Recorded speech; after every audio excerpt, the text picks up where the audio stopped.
ആദ്യമായി തന്നെ കൃപാസന മാതാവിനും തിരുകുമാരനും ഞാൻ കോടാനുകോടി നന്ദി പറയുന്നു. എൻ്റെ പേര് ആവണി. ഞാൻ തിരുനെൽവേലിയിൽ നിന്ന് വരുന്നു. ഇത് എൻ്റെ അമ്മായി അമ്മ ദീപ്തി, അമ്മയും തിരുനെൽവേലിയിൽ നിന്ന് വരുന്നു. ഇതെൻ്റെ മകൻ അഥർവ്.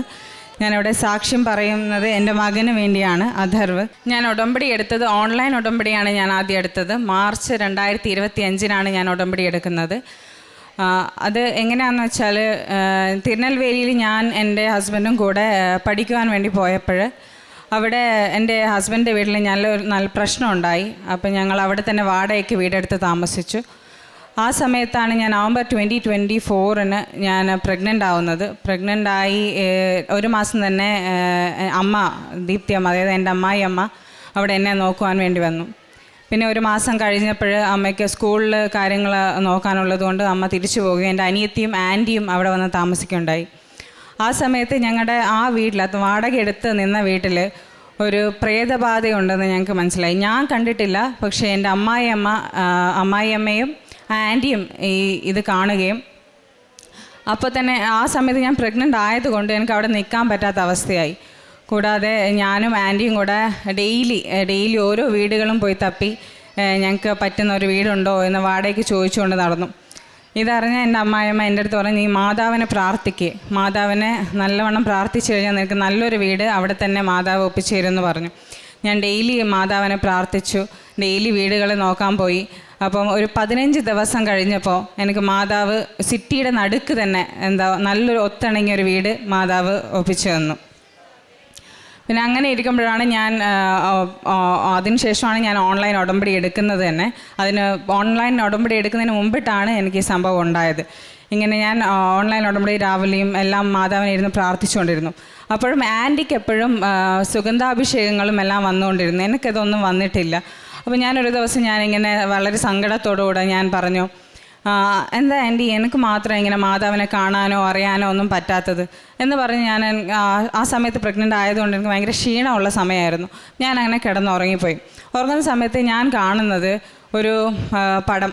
ആ പടത്തിനുള്ളിലേക്ക് ഞാൻ കയറി ചെല്ലുകയാണ്. ആ സമയത്ത് നീല തിരമാലകളുള്ള കടൽ. ആ നീല തിരമാലകളുള്ള കടൽ തീരത്ത് മാതാവ് നിൽക്കുന്നു. മാതാവെ കണ്ട ഉടൻ തന്നെ ബാക്കിൽ നിന്ന് ഒരു അശരീരിയെ പോലെ മാതാവ എന്ന് പറഞ്ഞ ഭയാനകമായ ഒരു സൗണ്ട് എന്നിലേക്ക് അടുത്തുകൊണ്ട് വരുന്നതായി തോന്നി. അത് കേട്ട ഉടനെ ഞാൻ ഭയാനകമായി ഞാൻ എണീച്ച് ഓടിച്ചെന്ന് ആൻറ്റിയുടെ അടുത്ത് പോയി, ആൻറ്റി ഞാൻ മാതാവിനെ കണ്ടു, എനിക്ക് വളരെ സന്തോഷമായി. എനിക്ക് രോമാഞ്ചവും സന്തോഷവും കരച്ചിലും എല്ലാം ഒരുമിച്ച് വന്ന ഒരു അവസ്ഥയായിരുന്നു ആ സമയത്ത്. അങ്ങനെ മാതാവ് എനിക്ക് മനസ്സിലായി. അപ്പോഴാണ് എനിക്ക് മനസ്സിലായത് മാതാവ് എൻ്റെ കൂടെ തന്നെയുണ്ട്, ഇനി ഞാനൊന്നിനും പേടിക്കേണ്ട ആവശ്യമില്ല എന്ന് എനിക്ക് മനസ്സിലായത്. പിന്നെ ഒരു സമയത്തും ആൻറ്റി ആ സമയത്ത് ഉടമ്പടി ഇവിടെ കൃപാസനത്തിൽ വന്ന് ഉടമ്പടി എടുത്തിട്ടുണ്ടായിരുന്നു. ഞാൻ അപ്പോഴും ഓൺലൈൻ ഉടമ്പടിയിലായിരുന്നു. അപ്പോൾ മാതാവ് ആൻറ്റി എനിക്ക് ആൻറ്റിയുടെ കാശുരൂപം കൈ തന്നിട്ട് പറഞ്ഞു, മോളെ നീ പ്രാർത്ഥിക്കേ, നിനക്ക് എന്ത് സങ്കടം ഉണ്ടെങ്കിലും മാതാവുണ്ടല്ലോ കൂടെ, നീ പ്രാർത്ഥിക്കാൻ പറഞ്ഞു. ഞാൻ കയ്യിൽ ഉടമ്പടി കാശുരൂപം കയ്യിൽ വെച്ച് പ്രാർത്ഥിച്ചുകൊണ്ടിരിക്കുമ്പോൾ ഒരു ഹൃദയത്തുടിപ്പിൻ്റെ ഭയങ്കരമായിട്ട് ഹൃദയം കയ്യിൽ വെച്ച് ഞങ്ങൾക്ക് എങ്ങനെ തുടിപ്പുണ്ടാവും, അതേപോലെ ഹൃദയം ഇങ്ങനെ കിടന്ന് തുടിക്കുന്ന പോലെ തോന്നി. അപ്പോഴെനിക്ക് വളരെയധികം സങ്കടവും സന്തോഷവും എല്ലാം എനിക്ക് വന്നു. ഇപ്പോഴും എൻ്റെ മാതാവ് എൻ്റെ കൂടെ ഉണ്ടല്ലോ, എപ്പോഴും ഞാൻ എൻ്റെ വിളിപ്പുറത്തുണ്ടല്ലോ എന്നുള്ള വിശ്വാസത്തിൽ ഞാൻ പ്രാർത്ഥിച്ചുകൊണ്ടേയിരുന്നു. പിന്നെ എൻ്റെ ഡെലിവറി സമയമായപ്പോൾ, ഡെലിവറി സമയത്ത് എനിക്ക് ജൂലൈ 4 ഡെലിവറി ഡേറ്റ് വന്നേക്കുന്നത്. പക്ഷേ ജൂലൈ 1 എനിക്ക് പെയിൻ സ്റ്റാർട്ടായി. ഏകദേശം 4 മണിയോടെ കണ്ടിന്യൂസ് പെയിൻ വന്നുകൊണ്ടേയിരുന്നു. കണ്ടിന്യൂസ് എന്ന് വെച്ചാൽ സഹിക്കാൻ വയ്യാത്ത പെയിൻ. അപ്പോൾ ആ ആൻറ്റി പറഞ്ഞു, മോളെ നീ കാശുരൂപം വെച്ച് പ്രാർത്ഥിക്കേ, നിനക്ക് നല്ലതേ വരൂ, നീ പേടിക്കണ്ട എന്ന് പറഞ്ഞു. ഞാൻ കാശുരൂപം വെച്ച് വിശ്വാസ പ്രമാണം ചൊല്ലി ഞാൻ പ്രാർത്ഥിച്ചുകൊണ്ടേയിരുന്നു. പ്രാർത്ഥിച്ച് ഒരു 7 മണിയോടുകൂടി എന്നിട്ടും പെയിൻ മാറുന്നില്ല, പെയിൻ വന്നുകൊണ്ടേയിരുന്നു. അപ്പോൾ ആരും എൻ്റെ അടുത്ത് പറയുന്ന പോലെ എനിക്ക് തോന്നി, മോളെ നീ എപ്പിഡ്യൂറൽ എടുക്കുക, അല്ലാതെ വേറെ വഴിയില്ല, നീ എപ്പിഡ്യൂറൽ എടുക്കാൻ പറഞ്ഞു. ഞാൻ അങ്ങനെ സിസ്റ്റേഴ്സിൻ്റെ അടുത്ത് പറഞ്ഞു, സിസ്റ്റർ എനിക്ക് എപ്പിഡ്യൂറൽ തരണം, എനിക്ക് വയ്യ, പെയിൻ സഹിക്കാൻ പറ്റുന്നില്ല എന്ന് പറഞ്ഞു. ഡോക്ടർമാരെല്ലാവരും പറയുന്നുണ്ട് പെയിൻ ഉണ്ടെന്നുണ്ടെങ്കിൽ ഇപ്പം വരേണ്ടതാണോ കുഞ്ഞ്, പക്ഷേ കുഞ്ഞ് വരുന്നില്ല, കുഞ്ഞ് തിരിഞ്ഞു വരുന്നില്ല എന്നാണ് പറയുന്നത്. എത്ര പെയിൻ ഉണ്ടായിട്ടും കാര്യമില്ല, കുഞ്ഞു തിരിഞ്ഞു വരുന്നില്ല. അങ്ങനെ ഞാൻ എപ്പിഡ്യൂറൽ എടുത്ത് അതിലും അവർ 1 മണിക്കൂറിൽ ഡിലേ ആക്കിയിട്ടാണ് എപ്പിഡ്യൂറൽ തന്നത്. അത്രയും വേദന ഞാൻ സഹിച്ചു കൊണ്ടേയിരുന്നു. അതിനുശേഷം എപ്പിഡ്യൂറൽ എടുത്ത് 1.5 മണിക്കൂർ അവർ എൻ്റെ അടുത്ത് പുഷ് ചെയ്യാൻ വേണ്ടി പറഞ്ഞു. പുഷ് ചെയ്യും, കുഞ്ഞ് വരാറായി, പക്ഷെ പുഷ് ചെയ്യാൻ പറഞ്ഞുകൊണ്ടേയിരുന്നു. എന്നിട്ടും കുഞ്ഞ് പുറത്തേക്ക് വരുന്നില്ല. എനിക്ക് പുഷ് ചെയ്യാൻ പറ്റാത്തതാണോ, എന്താണ് അവസ്ഥ എന്ന് മനസ്സിലാവുന്നില്ല. അവിടെ ഉള്ളതെല്ലാം എന്ന് വെച്ചാൽ അസിസ്റ്റൻറ്റ് ഡോക്ടേഴ്സാണ്. അവർ മെയിൻ ഡോക്ടർ നോർമൽ ഡെലിവറിക്ക് വരില്ല. ഇത്രയും കോംപ്ലിക്കേഷൻ ഉണ്ടെന്ന് അവർ വിചാരിച്ചില്ല. ആ സമയത്ത് ഡോക്ടർമാരുടെ മുഖമെല്ലാം അങ്ങ് മാറി. അപ്പോഴേ എനിക്ക് മനസ്സിലായി എന്തൊക്കെയോ പ്രശ്നം വരാൻ പോകുന്നത്. ഞാൻ മാതാവിൻ്റെ കാശുരൂപം കയ്യിൽ വെച്ച് ഉറക്കെ ഞാൻ വിശ്വാസ പ്രമാണം ചൊല്ലി പ്രാർത്ഥിച്ച്, മാതാവേ എന്നെ രക്ഷിക്കണമേ, എൻ്റെ കുഞ്ഞിനെ എന്നെ രക്ഷിക്കണമേ, കുഞ്ഞിനൊരു പ്രശ്നം വരുത്തല്ലേ, ജീവനോടെ കൊണ്ടുവരണേ, ഞാൻ മാതാവിൻ്റെ അടുത്തേക്ക് കുഞ്ഞിനെയും കൊണ്ടുവരാവേ എന്ന് പ്രാർത്ഥിച്ചുകൊണ്ടേയിരുന്നു. ഇത് പ്രാർത്ഥിച്ച ഉടനെ തന്നെ മെയിൻ ഡോക്ടർ ആ സമയത്ത് അവിടെ എത്തി. വേറൊരു ഓപ്പറേഷനോ എന്തോ കാര്യത്തിന് വേണ്ടിയിട്ടാണ് മെയിൻ ഡോക്ടർ അവിടെ വരുന്നത്. പക്ഷേ എൻ്റെ അവസ്ഥ കണ്ടിട്ട് ഡോക്ടർ ഉള്ളിലേക്ക് വന്ന് അസിസ്റ്റൻറ്റ് ഡോക്ടറെ കണ്ട് വഴക്ക് പറയുന്നതാണ് ഞാൻ കേൾക്കുന്നത്. എന്തുകൊണ്ട് ഇത്രയും കോംപ്ലിക്കേഷൻ ആയിട്ട് എന്നെ വിളിച്ചില്ല, എന്തുകൊണ്ടാണ് നിങ്ങൾ ഇത്രയും ഡിലേ ആക്കിയത് എന്നാണ് അസിസ്റ്റൻറ്റ് ഡോക്ടേഴ്സിനടുത്ത് മെയിൻ ഡോക്ടർ പറഞ്ഞത്. ഇത് പറഞ്ഞ ഉടനെ ഡോക്ടർ പറഞ്ഞു, എന്നാൽ പിന്നെ വാക്യൂം ചെയ്തിട്ട് കുഞ്ഞിനെ പുറത്തെടുക്കേണ്ടി വരും. അങ്ങനെ ആ സമയത്ത് മാതാവിൻ്റെ രൂപത്തിൽ മെയിൻ ഡോക്ടർ അവിടെ വന്ന് എന്നെയും കുഞ്ഞിനെയും രക്ഷിക്കുക എന്നുണ്ടായിരുന്നു. അല്ലെങ്കിൽ കുഞ്ഞോ അല്ലെങ്കിൽ ഞാനോ ഉണ്ടാവും എന്നുള്ള അവസ്ഥ വരെ എത്തിയായിരുന്നു. അസിസ്റ്റൻറ്റ് ഡോക്ടേഴ്സിന് അത്ര ചെറിയ വയസ്സുള്ള എക്സ്പീരിയൻസും കുറവായിരുന്നു. എന്നിട്ട് എന്തുകൊണ്ട് അവരെ ഹോസ്പിറ്റലിൽ വെച്ചെന്നൊന്നും അറിയില്ല. പക്ഷേ ആ സമയത്ത് മെയിൻ ഡോക്ടർ വന്നതുകൊണ്ട് മാത്രമാണ് എൻ്റെ കുഞ്ഞ് എൻ്റെ കയ്യിലേക്ക് വന്നത്. എൻ്റെ മാതാവിൻ്റെ കുഞ്ഞാണ് എൻ്റെ കയ്യിലിരിക്കുന്നതെന്നാണ് ഞാൻ വിശ്വസിക്കുന്നത്. പിന്നെ കാരുണ്യ പ്രവർത്തനമായിട്ട് ഞാൻ ചെയ്യുന്നതെന്ന് വെച്ചാൽ, ഞാൻ എപ്പോഴും എല്ലാ ശനിയാഴ്ചകളും മാസത്തിലെ 1-2 ശനിയാഴ്ചകൾ ഭക്ഷണം ഉണ്ടാക്കി തെരുവുകളിൽ ആൾക്കാർക്ക് കൊണ്ടു കൊടുക്കും. പിന്നെ ഒരു ശുഭം ട്രസ്റ്റ് എന്ന് പറഞ്ഞ ഈ അനാഥാലയം പോലെയുള്ള ട്രസ്റ്റുകളിൽ കൊണ്ടുപോയി ഭക്ഷണ സാധനങ്ങളും പിന്നെ അവിടെയുള്ള ആൾക്കാർക്ക് ഡയപ്പർ അങ്ങനത്തെ കാര്യങ്ങളൊക്കെ വാങ്ങിച്ചു കൊടുക്കും. പിന്നെ ആൾക്കാരെ വഴിയിലിപ്പം തെരുവുകളിൽ കാണുന്ന ദരിദ്രരായ ആൾക്കാരുണ്ടെങ്കിൽ അവർക്ക് ഭക്ഷണവും ഇച്ചിരി പൈസയൊക്കെ കൊടുക്കും. പിന്നെ ഞാൻ പ്രേക്ഷിത പ്രവർത്തനമായിട്ട് ചെയ്യുന്നത്, ഞങ്ങളുടെ വീടിൻ്റെ അടുത്തുള്ള ചർച്ചുകളിൽ ഞാൻ ഇവിടുന്ന് 10 കെട്ട് പത്രം കൊണ്ടുപോകും. തിരുനെൽവേലിയിലാണ് താമസിക്കുന്നത്, അവിടെ തമിഴാണ്. അപ്പം 10 കെട്ട് പത്രം കൊണ്ടുപോയി അവിടുന്ന് ചർച്ചുകളുടെ മുന്നിലും കൊടുക്കും. പിന്നെ വീടുകളിൽ കയറി ഹിന്ദു മുസ്ലിം ക്രിസ്ത്യൻ നോക്കാതെ വീടുകളിൽ കയറി അവിടെ പത്രം കൊടുത്ത് അവരുടെ അടുത്ത് പറഞ്ഞു കൊടുക്കും. എന്തെങ്കിലും ആവശ്യമുണ്ടെങ്കിൽ നമ്പറിൽ വിളിക്കാനും പറയും. പിന്നെ എൻ്റെ നമ്പറും കൊടുക്കും, ആവശ്യമുണ്ടെങ്കിൽ എന്നെയും വിളിക്കാം. അങ്ങനെയുള്ള സമയത്ത് എനിക്ക് 2-3 കോളുകളൊക്കെ വരും, പൈസയായിട്ടും പിന്നെ എന്തെങ്കിലും മാതാവിനെ കാണണമെന്ന് പറഞ്ഞിട്ടും ആളുകൾ എന്നെ അപ്രോച്ച് ചെയ്യാറുണ്ടായിരുന്നു. ഞാൻ അങ്ങനെ അവരുടെ അടുത്ത് കഴിഞ്ഞതിൻ്റെ മുമ്പിലത്തെ മാസം ഒരു കുടുംബം ഇവിടെ വന്ന് അവർക്ക് കിഡ്നി പ്രശ്നം ഉണ്ടായിരുന്നു. അവർ വന്ന് ഇവിടെ ഉടമ്പടി എടുത്ത് പോയിട്ടുണ്ട്. പിന്നെ ഞാൻ ഇടയ്ക്കിടയ്ക്ക് അവരെ അന്വേഷിക്കും, എല്ലാ കാര്യങ്ങളും കറക്റ്റായി ചെയ്യുന്നുണ്ടോ, മാതാവിനെ പ്രാർത്ഥിക്കുന്നുണ്ടോ, പത്രം കൊടുക്കാറുണ്ടോ എന്നൊക്കെ ഞാൻ അന്വേഷിക്കാറുണ്ട്. ഇപ്പം ഇനിയും ഒരു കുടുംബം വരാനിരിക്കുന്നുണ്ട്. 2 മാസം കഴിഞ്ഞ് ഒരു കുടുംബം ഇവിടെ വന്ന് മാതാവിനെ പ്രാർത്ഥിക്കാൻ വേണ്ടി എൻ്റെ അടുത്ത് പറഞ്ഞിട്ടുണ്ട്. എനിക്ക് എൻ്റെ ഈശോ എപ്പോഴും എൻ്റെ കൂടെ വേണം എന്നാണ് എൻ്റെ ആഗ്രഹം.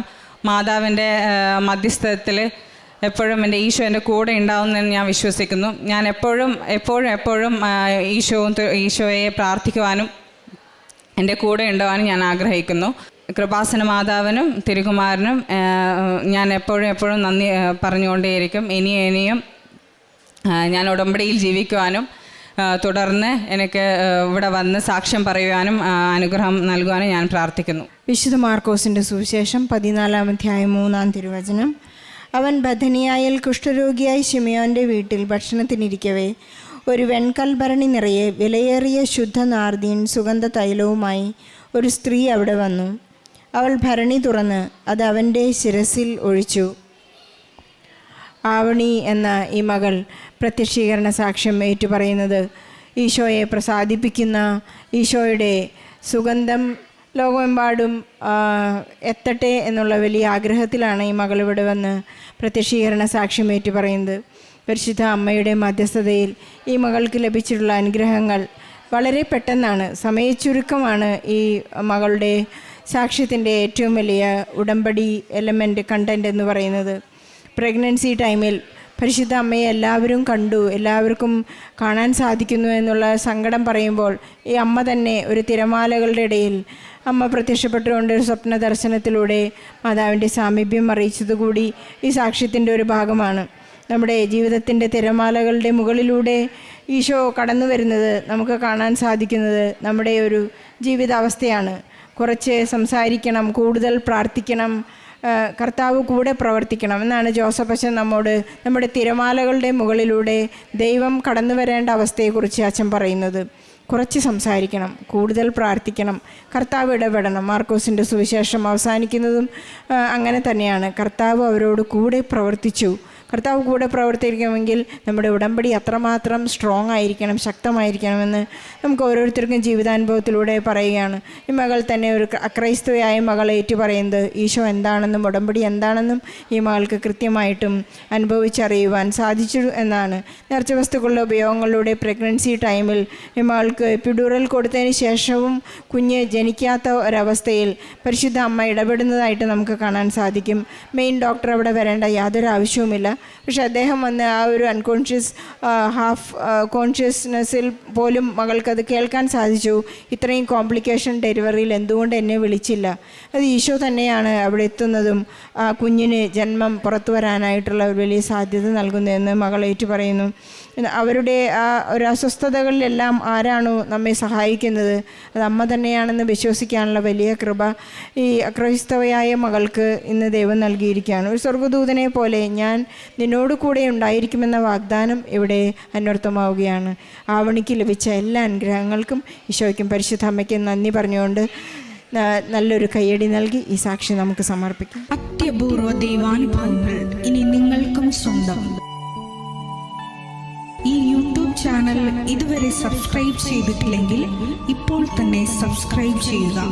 ഈ വീഡിയോ ഇപ്പോൾ തന്നെ നിങ്ങളുടെ സുഹൃത്തുക്കൾക്ക് ഷെയർ ചെയ്തുകൊണ്ട് കർത്താവിൻ്റെ പ്രേക്ഷിതരാകുക.